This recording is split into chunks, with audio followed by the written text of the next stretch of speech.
I a la sessió del capvespre, el grup s'ha aprovat per unanimitat una proposició no de llei que s'oposa a les prospeccions petrolíferes previstes entre la costa valenciana i l'Eivissenca.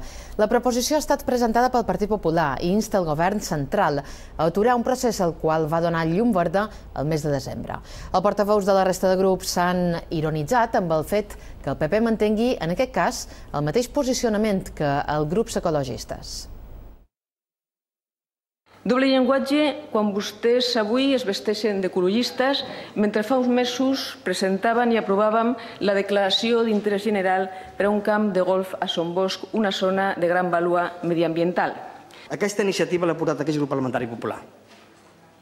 L'ha portat aquí el grup parlamentari popular. I no l'ha portat aquí cap altre grup parlamentari, més que el grup parlamentari popular. És cert que tinc que reconèixer que és el que ho ha fet, però sí que és cert que vostès no ho han fet. Per tant, lliçons d'ecologisme, senyora Suárez, s'ajustes.